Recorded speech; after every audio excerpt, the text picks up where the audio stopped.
자, 누가복음 20장 20절부터 그죠? 예, 20절부터.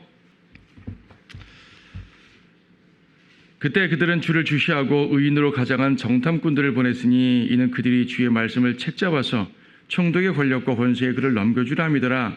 그들이 주께 물어 말하기를 선생님 우리는 당신께서 올바로 말씀하시고 가르치시며 누구도 외모로 받아들이지 아니하시고 하나님의 길을 진실하게 가르치시는 줄 아나이다.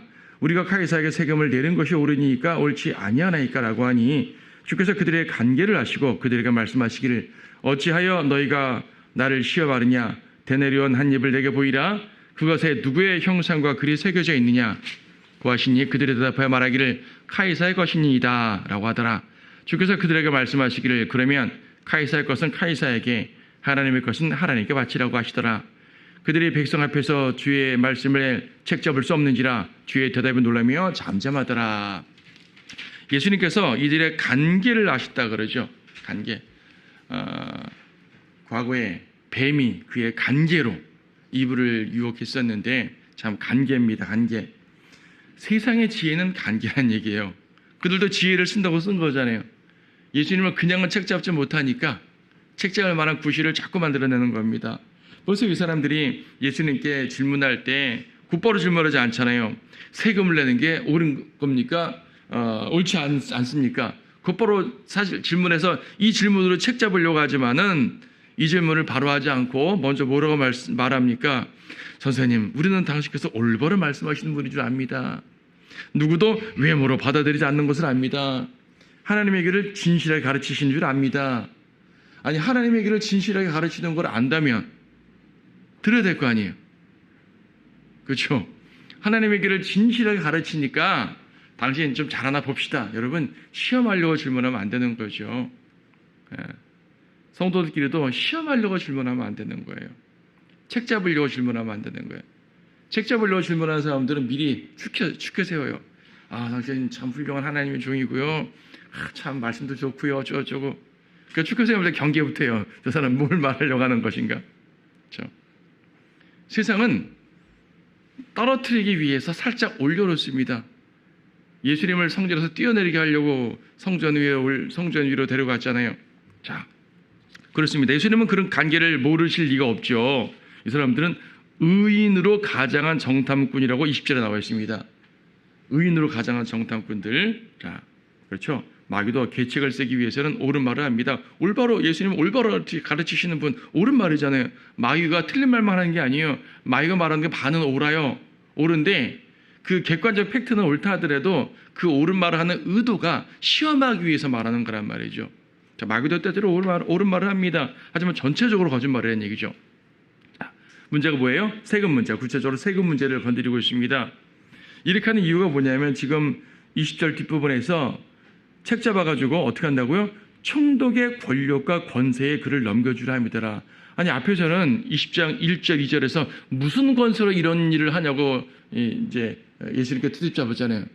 무슨 권세로? 아, 예수님은 하나님의 권세로 하시는 거죠. 이 사람들 인간적 권세를 자꾸 내세우는 거죠. 그리고 한다는 말이 총독의 권세에 넘기려고.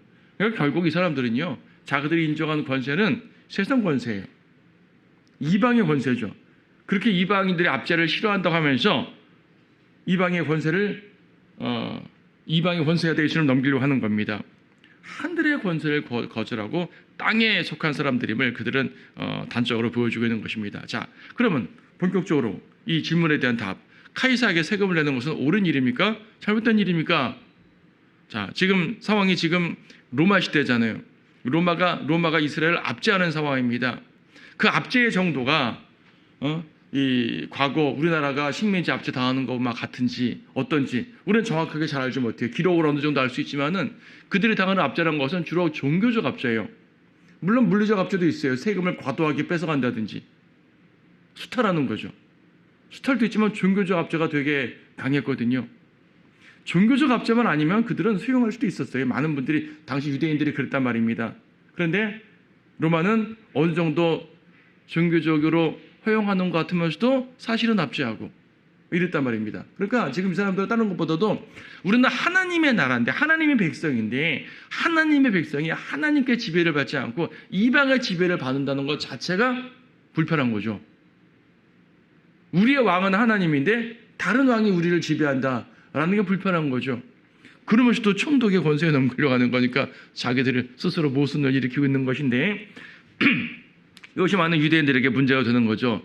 그럼 내가 이 이방 권세에 세금을 내야 돼, 안 내야 돼? 내면 이방 권세를 인정하는 셈이고 안 내면 잡혀가고 곤란할 거 아니겠습니까?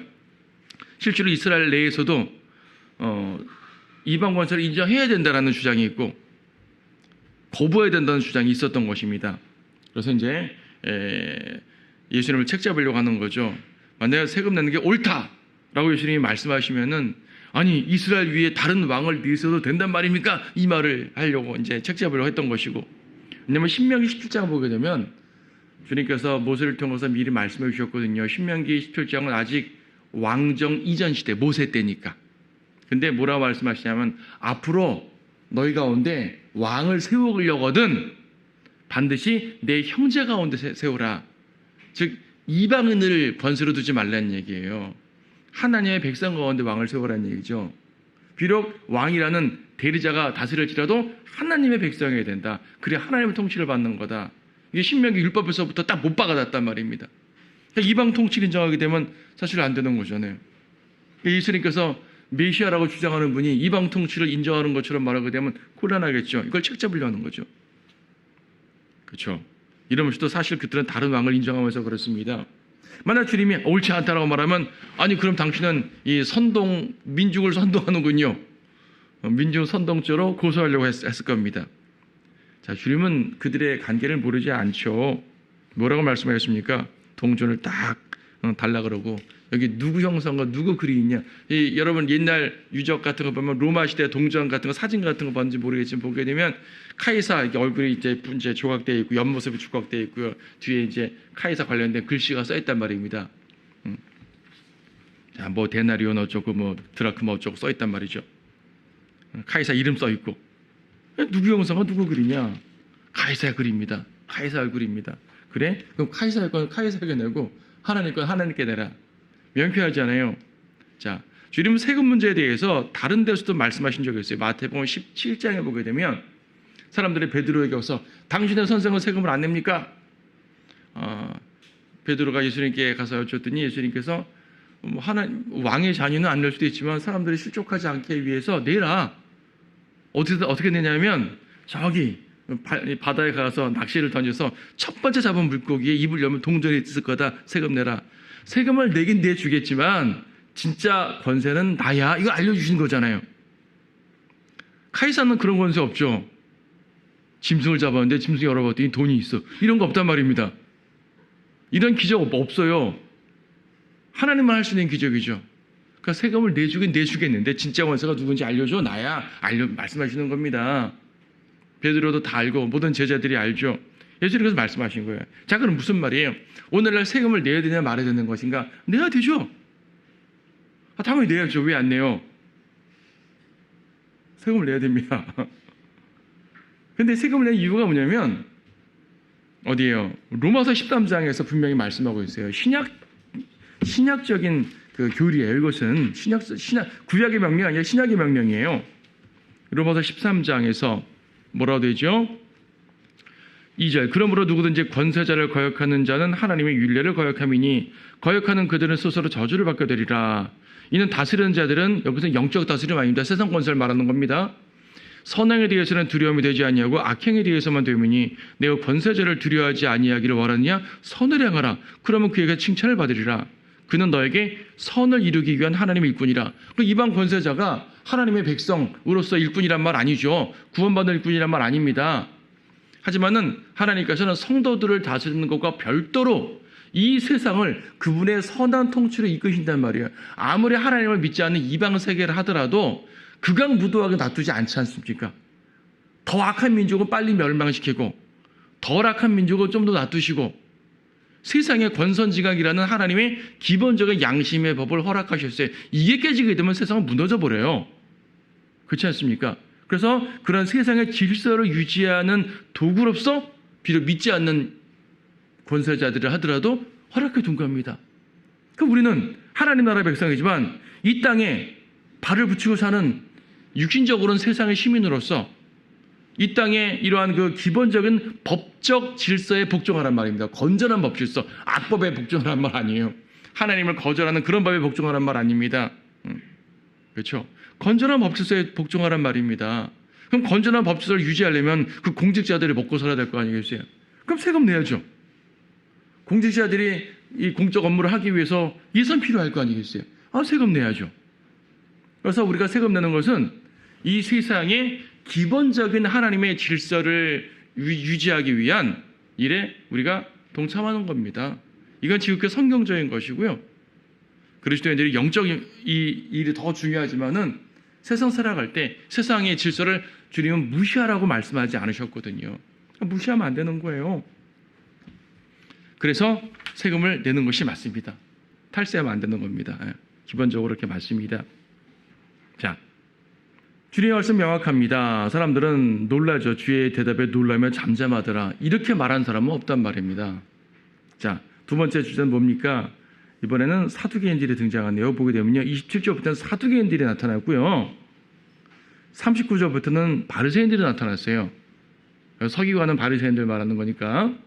사두개인들과 바리새인이 딱 나타났는데 그들이 질문하고 하는 예수님께서 그들에게 대답하고 하시는 그 과정에서 알 수 있는 것은 그들의 성경 실력을 그대로 볼 수 있는 겁니다. 이스라엘의 종교 지도자들이라는 자들이 영적인 지식에 무지했고요.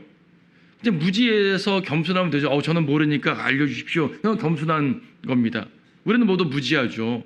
우리는 잘난 사람들이 아니거든요. 우리는 지혜로운 사람들이 아니거든요. 우리는 무지합니다. 그래서 주님께 나아가고 주님의 지혜를 구합니다. 이건 올바른 자세. 그렇죠.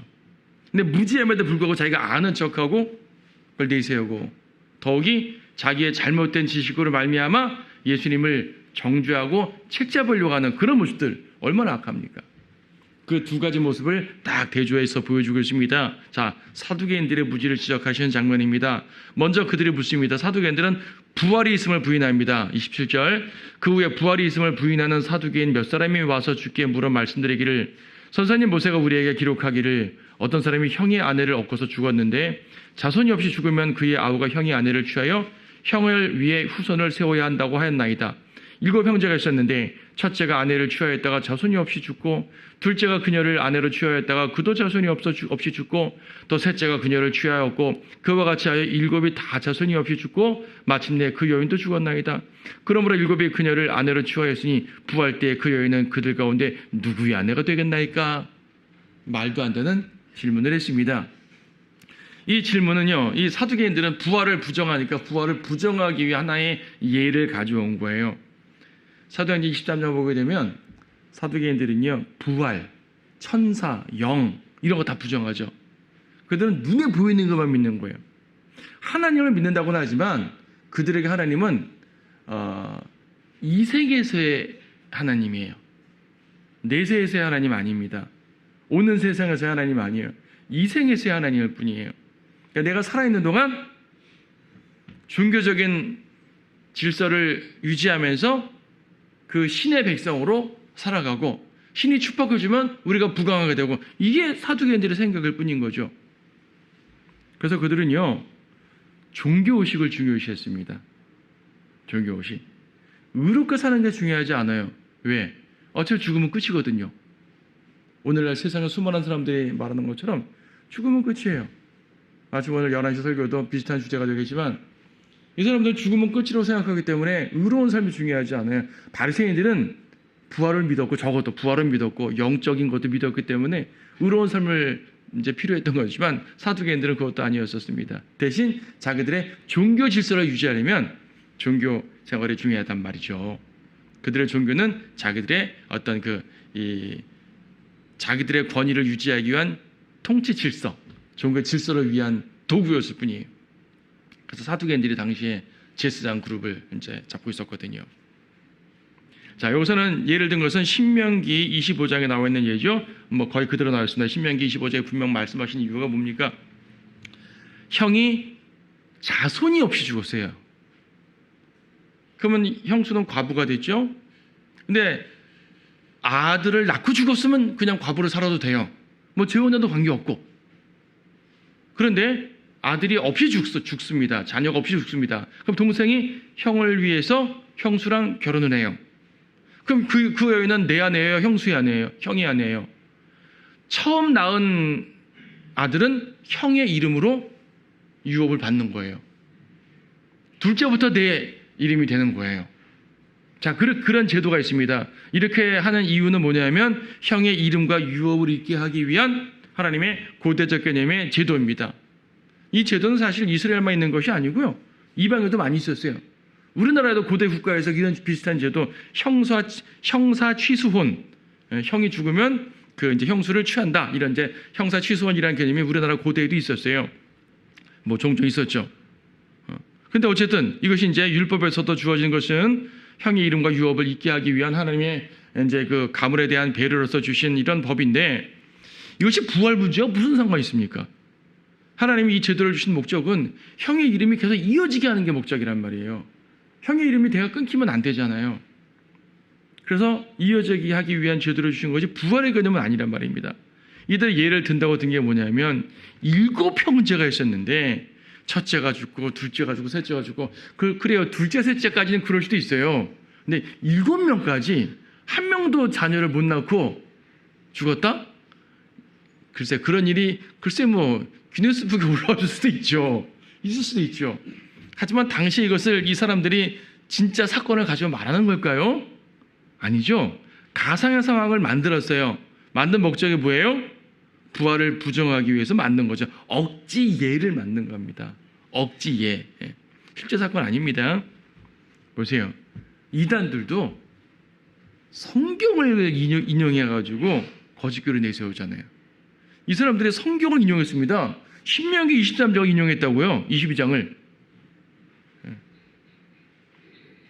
25장. 예. 그래서 이제 성경을 인용하면서 거짓교를 내세우는데 오늘날 얼마나 많은 신천지 비롯해서 수많은 이단들의 말입니다. 성경을 인용해서 그러잖아요. 마귀도 성경을 인용해서 시편 91편을 인용해가지고 예수님 시험할 때 기록되었을 때 하면서 성경을 인용해서 사탄도 이브에게 하나님께서 말씀하신 것을 인용해서 약간 바꾸긴 했지만 인용해서 그렇죠.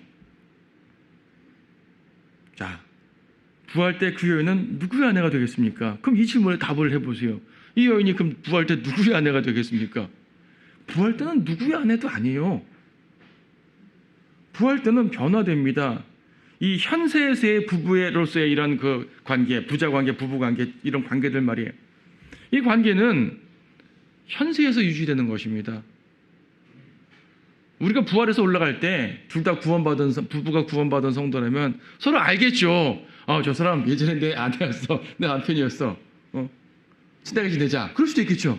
하지만 그 부부로서의 관계가 하늘에 올라가서라든지 부활할 때까지 유지되는 것이 아니란 말입니다. 기억 속에 남아있을지 모르지만 더 이상 그 관계가 유지되지 않아요. 그래서 주님이 뭐라 말씀하시냐면 29절에서 아니요, 요건 이제 마태복음에서 비슷한 말씀이었죠. 마태복음 22장 29절에서는 너희가 성경도 하나님의 능력도 모름으로 오해하고 있도다. 여기서 이제 그 말씀은 누가복음에는 그 표현이 없지만 마태복음에 해당되는 문맥에서는요, 너희가 성경도 하나님의 능력도 모름으로 오해하고 있다라고 말하죠. 성경 말씀 제대로 모르니까 오해하는 거죠. 부활 때의 상황이 어떤지 모르니까 오해하는 거죠. 하나님께서 어떻게 부활시킬지 모르니까 오해하는 거죠. 자기들의 유한한 사고방식으로 오해하는 겁니다. 오해하니까 또 말씀을 거절하고 진리를 거절하고 그리스도를 거절합니다. 자, 주님 뭐라 말씀하십니까? 35절에서 저 세상과 죽은 자들로부터의 부활을 얻기에 합당하다고 여겨질 자들은 장가가거나 시집가지 않으며 그들은 다시 죽을 수도 없으니 이는 그들이 천사들과 동등하며 또 부활의 자녀로서 하나님의 자녀들이기 때문이라. 자, 부부로서의 관계는 지상에서만 유효하고요. 부활의 자녀는 변화된 몸이란 말입니다. 변화된 몸은 결혼이 필요가 없죠. 필요가 없어서 안 하는 거예요. 필요가 없어서. 천사들과 같다고 되어 있습니다. 천사들은 성경의 천사들은 모두 남성으로 묘사되어 있고요. 우리는 결혼할 필요가 없는 몸으로 변하는 거죠. 그래서 그것은 이제 부활의 몸, 부활체에 대한 특별한 교리를 주님 말씀해 주고 계셔요. 부활이 있다는 것은 주님이 다른 말씀을 통해서 몇 번 말씀해 주셨는데 그 부활이 어떤 모습일까? 사람들 궁금해했을 거 아니겠어요? 주님이 이 기회에 알려주시는 겁니다. 부활체라는 것은, 부활의 몸이라는 것은 천사와 같은 불멸의 몸이에요. 죽지 않는다고 되어 있잖아요. 그렇죠? 천사와 같은 불멸의 몸입니다. 그리고 요한일서 3장 2절에서는 그리스도와 같이 변한다고 되어 있습니다. 우리는 그리스도와도 같고 천사와도 같아요. 이거는 천상의 몸이라는 개념으로 이해를 하시면 됩니다. 우리가 그리스도가 된단 말 아니잖아요. 우리가 천사가 된단 말 아니잖아요. 그렇죠? 사람들은 또 오해해가지고 우리는 죽으면 천사가 된다? 미신에서 나는 말이죠. 예. 우리는 천사처럼 된다고도 말씀하고 그리스도처럼 된다고도 말씀해요. 그럼 천사와 그리스도가 같은가? 같은 거 아니잖아요. 하지만은 천상에 속한 몸이라는 개념으로는 같죠. 그렇죠? 고린도전서 15장에서도 땅에 속한 몸이 있고 하늘에 속한 몸이 있다고 말씀하고 있습니다. 썩어질 몸이 있고 썩지 않을 몸이 있다고 말하고 있습니다. 자, 부활체에 대해서, 부활의 몸에 대해서 사도 바울은 고린도전서 15장에서 좀 더 확실하게 말씀해 주고 있는 거죠. 자, 그런 몸이 되는 거예요. 예수님께서 부활하신 다음에 벽도 쑥 통과했어요. 그렇죠? 제자들이 문 잠그고 있었는데 쑥 들어오셨지 않습니까? 여인들이 예수님을 만나고 반가워가지고 마리아가 예수님 발을 확 붙잡으려고 그랬더니 나 만지지 말라. 아직 내가 아버지께 올라가지 않았다. 영광 받지 않았다. 조금 있다가 몇 시간 후에 다른 여인들이 예수님의 발을 잡고 경배드리니까 허용했단 말입니다. 왜 누구는 발 만지지 못하고 왜 누구는 만지게 해요? 그 사이에 올라갔다 오신 거예요. 그 사이에. 천상의 몸. 부활한 몸은 그런 몸입니다. 그러니까 먹으려면 또 먹을 수도 있어요. 왜냐하면 부활하신 예수님이 베드로에게 만났을 때, 그러니까 갈릴리에서 제자들 만났을 때 같이 물고기 잡아서 아침 먹었잖아요. 물고기 아침 식사하셨잖아요. 먹으려면 먹을 수 있어요. 영인가? 아니요, 몸이에요. 그러니까 도마에게 만져보라 그러잖아요. 만들 수도 있고 뭔가를 먹을 수도 있는 물리적인 몸인데 그냥 물리적이지 않아요. 벽도 막 통과해요. 하늘도 왔다 갔다 해요. 날개도 없지만 날아다닐 수 있어요. 그렇죠? 죽지도 않는데요. 병들어서 죽으신 분들 건강하게 부활합니다. 노인돼서 죽으신 분들 젊은 상태로 부활합니다. 죄 많은 상태에서 죽으신 분들 물론 구원받고요. 죄성 때문에 시달려서 맨날 자백하고 또 죄 짓고 정말 죄 안 짓고 싶은데 또 내 죄성이 나를 유혹하는 이런 그 죄의 굴레 속에서 고통받는 자들 변화되고 나면은 죄성도 없어져요. 주님과 같아집니다.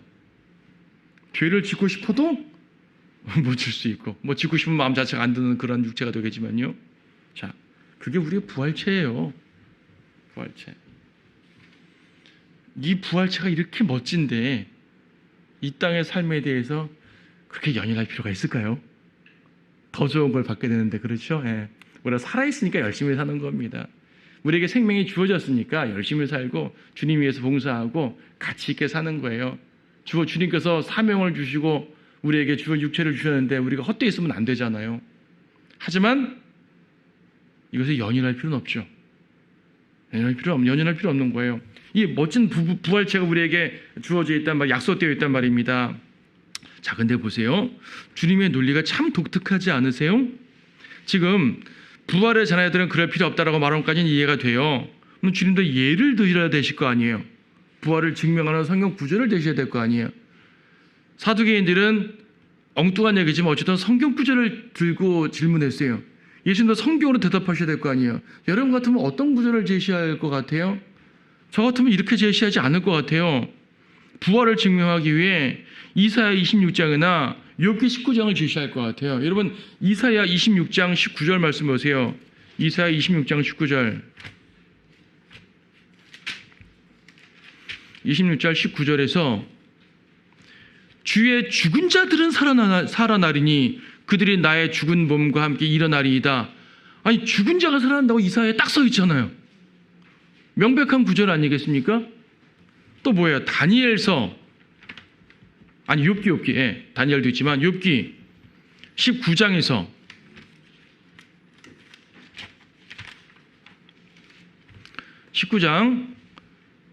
25절 이는 나의 구속주가 살아계시고 훗날에 그가 땅에 서실 것을 내가 알미라. 내 피부에 벌레들이 이 몸을 멸한 뒤에라도 내가 내 몸을 입고 하나님을 보리라. 내가 친히 그를 보리니 비록 내 콩팥이 내 안에서 소멸된다 해도 다른 사람이 아닌 내 눈으로 보리라. 부활에 대한 명백한 구절이죠. 욥기 인용할 수도 있지 않습니까? 욥기나 이사야 같은 명백한 구절이 있지만 주님은 그렇게 인용하지 않으셨어요. 우리는 그 정도밖에 반박 못해요. 우리의 지혜는 그 정도가 다라고요. 물론 그렇게만 해도 충분할지 모르지만 주님은 우리보다 더 지혜로우신 분이기 때문에 전혀 다른 구절을 예를 들어 말씀하셨습니다. 정말 주님이신 거예요. 함부로 이 지혜 흉내낼 수 없어요. 주님의 지혜는 놀랍습니다. 단순한 부활 구절을 예를 드시지 않고 출애굽기 3장 6절을 예를 드셨는데 아브라함의 하나님, 이삭의 하나님, 야곱의 하나님. 모세가 가시떨기에서 주님을 만났을 때 말입니다. 하나님께서는 아브라함 하나님, 이삭의 하나님, 야곱의 하나님, 내 조상의 하나님이라고 알려주셨는데 모세는 하나님을 그렇게 불렀어요. 많은 유대인들도 그렇게 불렀습니다. 유대인들이 하나님을 부르는 방식은 아브라함의 하나님, 이삭의 하나님, 야곱의 하나님. 근데 이게 부활과 무슨 관계가 있죠? 언뜻 안 들어오죠. 그래서 주님께서 말씀하셨잖아요. 만약에 아브라함의 하나님인데 아브라함이 죽어버렸으면 죽고 부활하지 못하고 그냥 죽고 끝나버렸으면 아브라함의 하나님이라는 게 무슨 의미가 있냐는 얘기죠. 여러분, 과거에 하나님께서 우리 침례교도들을 통해서 위대한 일을 행하셨습니다. 교회사 보면서 말입니다. 우리 침례교도들이 자랑스럽습니다. 우리 교회사 가지고 역사를 막 설명합니다. 그럼 뭐예요? 지금 우리가 주님께 쓰임받지 못하면 무슨 소용이 있어요? 과거에 우리 믿음의 선조들은요, 목숨을 바쳐서까지 충성하고요.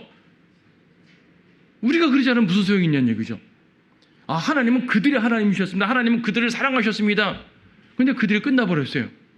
더 이상 역사하지 않으세요? 무슨 소용이 있습니까? 소용없죠. 하나님께서 아브라함의 하나님이시다라고 말씀하시는 것은 영원토록 아브라함의 하나님이셔야 되는 거예요. 아브라함이 죽어버렸고 끝나버렸으면 무슨 소용이 있습니까? 하나님은 그들을 다 살리신다는 얘기죠. 살리신다는 얘기입니다. 지금 왜 이 말씀 하시냐면 그냥 부활 말씀 인용할 수도 있으셨겠죠.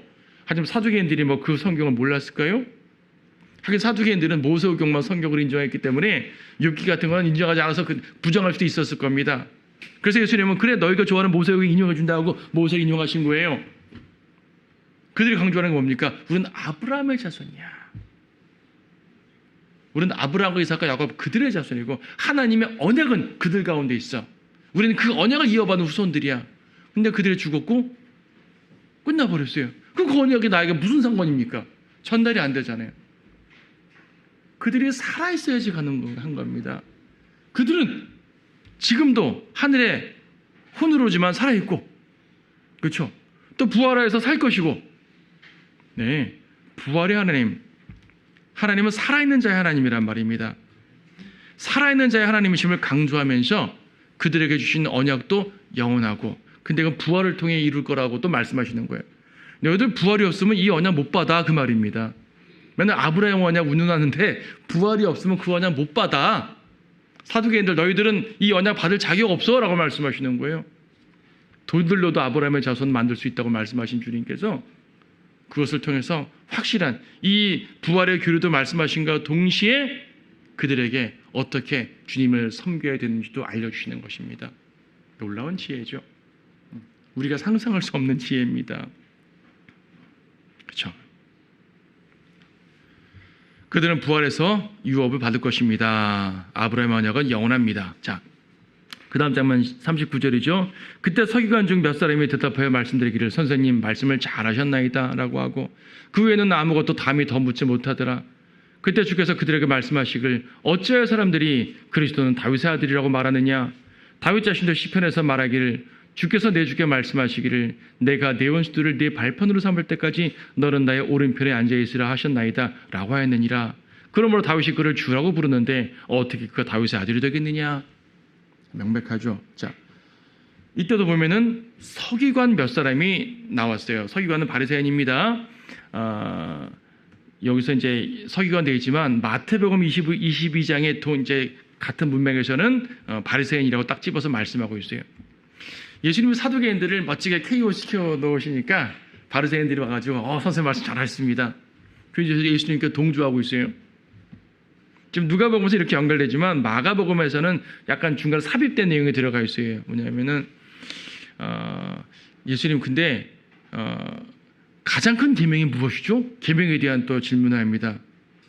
거기에 대해서는 주님이 뭐라고 화내지 않으셨어요.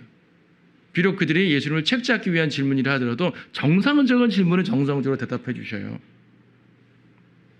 가장 큰 계명이 무엇입니까? 정상적 질문이잖아요. 율법을 요약하면 하나님 사랑, 이웃 사랑, 이 두 가지가 큰 계명이다라고 말씀하신 장면이 여기 나오는데 이거는 오늘의 본문 주제는 아니니까 넘어가도록 하고요. 누가복음 흐름만 딱 보도록 합시다. 자, 예수님이 그들에게 말씀하시는 겁니다. 그들은 더 이상 할 말이 없죠. 주님께서 이번엔 다가가시네요. 항상 예수님은 질문 받으셨는데 이때는 주님이 먼저 다가가셨어요. 오케이, 이번엔 내가 한번 질문하자. 얘들아, 바리새인 서기관들한테 뭐라고 질문하시냐면 어떻게 사람들은 그리스도를 다윗의 아들이라고 말하느냐. 이건 예수님이 다윗의 아들임을 부정하는 말이 아니죠. 부정하는 말이 아니라 한번 대답해 보거라 하고 말씀하시는 거예요. 자, 그리스도는 다윗의 아들인가? 맞죠. 예수님이 다윗의 아들이라는 것은, 그리스도가 다윗의 아들이라는 것은 구약의 가장 확실한 교리예요. 서기관들도 항상 그렇게 가르쳐 왔고요. 메시아는 다윗의 후손 중에서 온다. 이걸 이미 구약에서 여러 번에 걸쳐 예언한 것으로서 특히 사무엘 하 7장에서 다윗에게 중요한 언약을 주실 때에 내 씨에서 메시아를 세운다는 말씀을 하고 있죠. 사무엘 하 7장 12절 말씀. 내 날들이 차서 내가 내 조상들과 함께 잠들 때 내가 내 몸에서 나올 곧 내 뒤에 올 내 씨를 세우고 내가 그의 왕국을 견고하게 하리라. 다윗의 왕국, 다윗의 언약을 세우면서 다윗은 죽을 테니까 내 씨를 통해 이루리라. 그의 왕국은 영원 무궁하리라. 16절에서 메시아를 말씀하는 거군요. 1차적으로 솔로몬을 말하는 것 같지만 사실은 메시아를 예언하시는 거예요. 메시아는 다윗의 씨에서. 그래서 로마서 1장에서도 그리스도께서는 육신으로는 다윗의 씨에서 나셨다고 말씀하고 있는 거죠. 자, 예수님께서 다윗의 씨라는, 다윗의 아들이라는 것은 분명해요. 그래서 구약 이제 이 복음서에서도요, 다윗의 아들이란 말은 메시아라는 공식으로 통했어요. 많은 병자들이 다윗의 아들이여 우리를 도우소서 했을 때 그것은 예수님이 메시아, 구약에 예언된 메시아라는 그 믿음이죠. 종려나무 가지를 꺾고 예수님을 환영할 때도 말입니다. 다윗의 이름으로 오시는 분은 복이 있도다 호산나. 다윗의 아들. 메시아는 다윗의 이름의 정통성을 갖고 있어야지 그 정통성을 인정받는 거예요. 그래서 예수님도 육신으로는 다윗의 가문으로 들어오신 거죠. 다른 가문에 태어나지 않으시고 다윗의 가문에 태어나신 것은 바로 그 언약을 성취시키기 위함입니다. 그래서 그리스도께서 다윗의 아들이라는 얘기는 너무나 당연한 진리예요. 서기관들도 알고 있어요. 문제는 그들이 그리스도를 거절한다는 사실이죠. 그리스도가 다윗의 아들이야 라고 객관적인 팩트를 설명하는 것과 그러므로 저분이 바로 그리스도야 라고 인정하는 건 다른 문제죠. 그는 구약성경을 대충 교리적으로는 아는 것 같지만 결국 예수님이 그리스도라는 사실은 부정하고 말았네요. 그걸 알려주고 싶으신 겁니다. 너도 그리스도 다윗의 아들이라는 거 안다며. 근데 나를 믿지 못해? 나는 다윗의 아들임을 여러 상황에 걸쳐서 분명히 표적을 통해서까지 말해줬는데 왜 안 믿어? 그런 말은 어쩌면 책망하시는 거예요. 지금 그들의 성경 지식은, 사두개인들의 성경 지식은 보이는 것만 믿는 세상 사람과 같은 모습이고, 바리새인들의 성경 지식은 뭘 성경을 아는 것 같지만 자기만을 위한 지식으로 갖고 있고 주님을 믿는 것까지 연결시키지 못하는 지식이죠. 둘 다 쓸모없는 지식인 겁니다. 사두개인들의 지식, 세상 사람들의 지식, 바리새인들의 지식, 교회 좀 다니는 사람들의 지식. 예수님을 내 주님으로 여기지 못하면 그 지식은 조금 알건 더 모르건 소용없다는 얘기죠. 객관적 지식보다 그분을 믿는 게 더 중요합니다. 자, 다윗의 아들 메시아입니다. 이스라엘의 왕이요 온 땅의 왕에 대한 영원한 언약입니다. 예수님 이 사실을 부정하시는 것이 아니에요. 이 질문의 의도는 그리스도는 다윗의 아들이 아니야 라는 것이 아닙니다. 다윗의 아들 맞아 하는 거죠. 하지만 그것이 끝이 아니라는 것입니다. 육신으로는 다윗의 씨로 나오셨지만 본질적으로는 다윗보다 크신 분이에요. 예를 드셨잖아요. 시편 110편을 인용하시는데 주께서 내 주께 말씀하시기를 내가 내 원수들을 내 발판으로 삼을 때까지 너는 내 오른편에 앉아있으라 하셨나이다. 메시아께서, 그러니까 그리스도께서 모든 원수들을 발판으로 굴복시키기 전까지는 아버지 보좌 오른편에 앉아있는 그 예언이 43절이에요. 근데 이 예언을, 이 말씀을 다윗이 여호와 하나님께서 내 주께 이렇게 말씀하셨구나 라고 고백을 하고 있네요. 시편에서. 그래서 주께서 내 주께라는 말, 앞에서 주는 여호와를 말하는 거고 뒤에 주는 그리스도를 말하는 것이에요.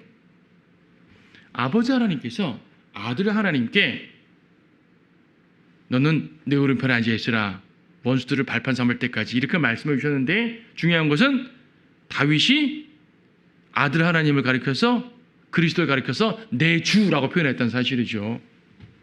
그리스도가 다윗의 아들인데, 다윗의 후손인데 어떻게 후손한테 주라고 말합니까? 주님은 그걸 말씀하고 있는 거예요. 그러니까 다윗의 후손이 아니라는 말이 아니라, 다윗의 아들이 아니라는 말이 아니라, 다윗의 아들이 맞긴 맞지만 다윗의 아들을 뛰어넘는 분이란 말입니다. 그건 뭐죠? 하나님의 아들이죠. 하나님의 아들입니다. 그렇죠. 그래서 예수님께서는 다윗의 아들인과 동시에 하나님의 아들이신 것입니다. 다윗의 아들, 하나님의 아들. 예수님이 행하신 모든 표적들도 메시아로서의 표적임과 동시에 하나님으로서의 표적이에요. 예수님께서는요, 하나님이시거든요. 자신을 하나님의 아들이라고 말씀하고 있는 겁니다. 예수님을 하나님의 아들로 믿지 않으면 구원받지 못하는 거거든요. 바리새인들, 그래서 탈락입니다.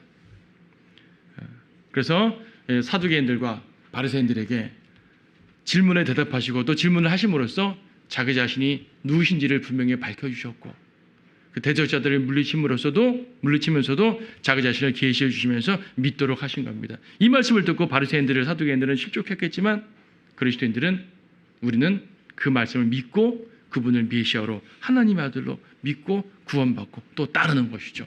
그분의 말씀을 지키는 것이고요. 결국 그분을 믿느냐 안 믿느냐가 중요합니다. 우리는 믿고 이 자리에 앉아 있는 것이에요. 유대인들도 받지 못하는 이 말씀을 우리가 믿었다는 사실이 얼마나 감사합니까? 이 사실에 감사하면서 더욱더 주님께 충성하시는 우리 모두가 되십시다.